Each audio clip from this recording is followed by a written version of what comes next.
Johnny, just to clear everything up, are you all fit and ready to go for the weekend? Yeah, all good. It's trained the last I trained last week in the Aviva against the 20s, and then trained all this week. So yeah, good to go. Good stuff. In terms of Murrayfield in Scotland, it's a place we've played a good few times down the years. We've played Scotland a good few times down the years. Is this Scottish side as good as any you've ever played against? Yeah, I would say so. Yeah, I would say it's definitely the best Scottish team I've played. I think some of the results show that. Beating England regularly, beating France a few times. Obviously beating Wales as well recently. So they've had some big wins over the last number of years, and they've been building nicely. They've brought in a lot of new players. Over the last couple of years as well, which have made their team stronger. So it's definitely the best. Yeah. And they're also playing for a triple crown this weekend. Yeah. Something they haven't won in a long time. Has that factored into your preparation, that for them they're playing for a little bit more than points on the table? Yeah, it's something that we had to acknowledge, because it's going to make for a very special atmosphere over there, I'm sure. It always is a special atmosphere, even if there was nothing on the line. But there's a huge game now with them going for Triple Crown and still in the championship, and us obviously in the championship, and obviously wanting to try and win a Triple Crown ourselves. So it's it's a massive game. So it's great to be part of. Johnny, how's the mood in the camp? Is it a little more edged everything this week? Are things kicked up a notch because of what's at stake?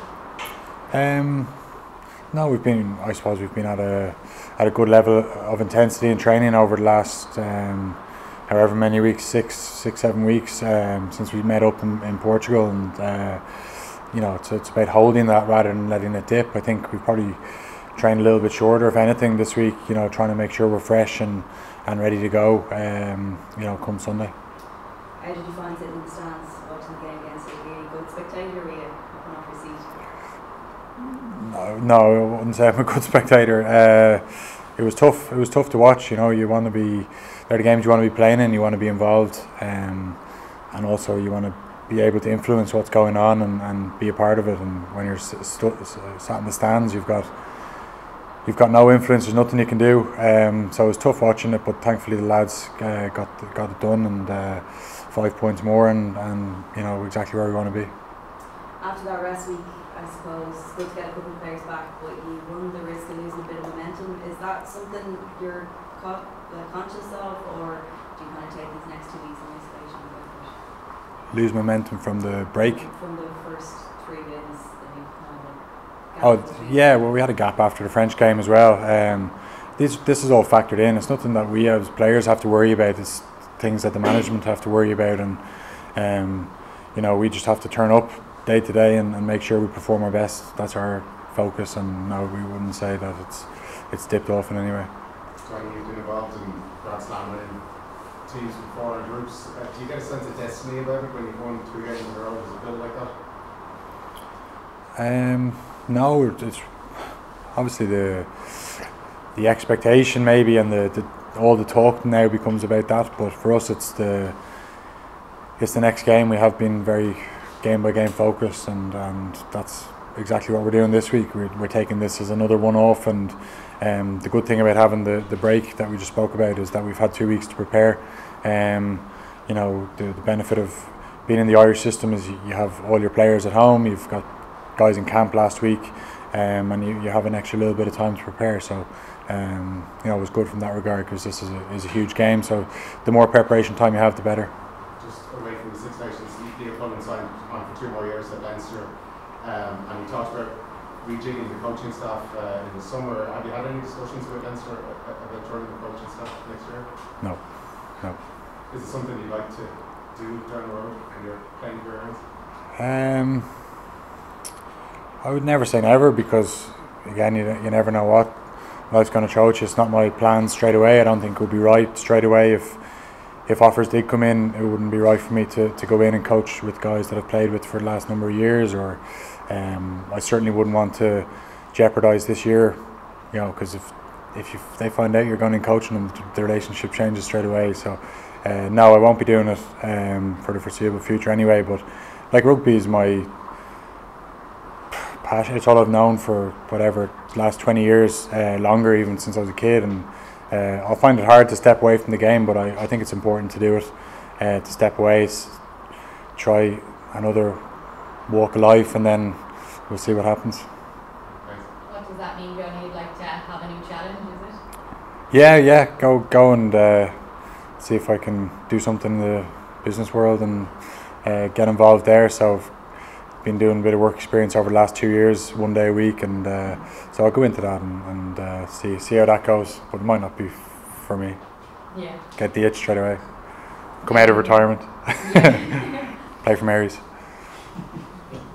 Yourself and Finn Russell, two of the best 10s in the game, very different types of 10s. How would you describe him as a player, and how will you stop him this Sunday?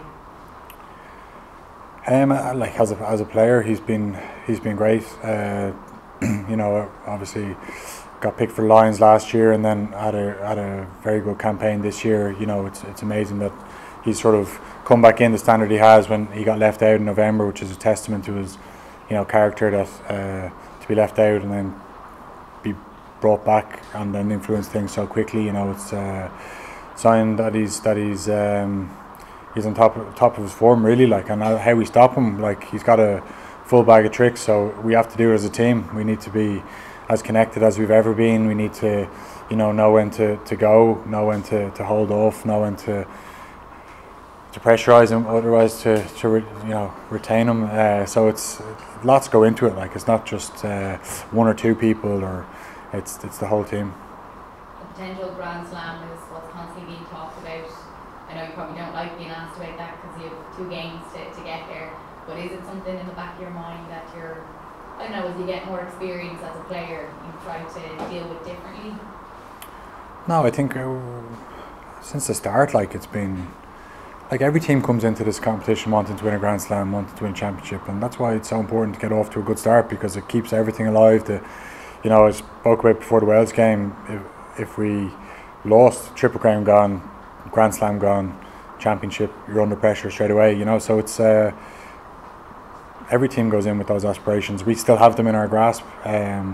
So yeah, we obviously acknowledge and talk about it and make sure that we deal with the pressure that comes with that. But it's a privileged position to be going for it.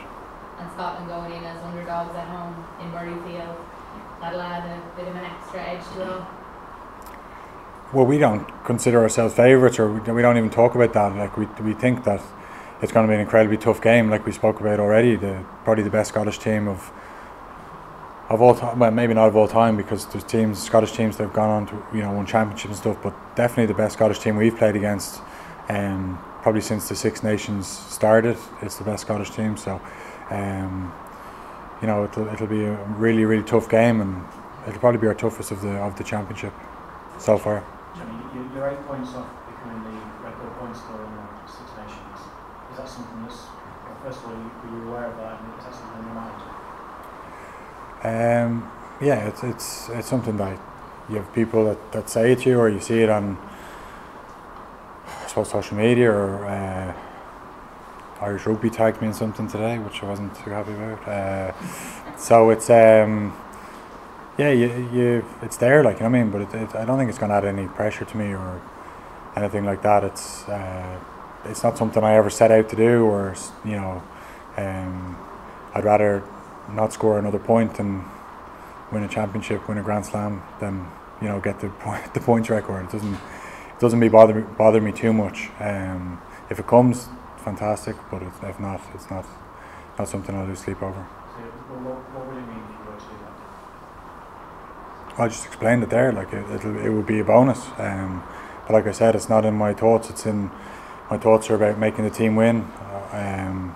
You know, if the right decisions to go to the corner and passing points, I'll do that for the team. You know, it's nothing really, like, you know what I mean.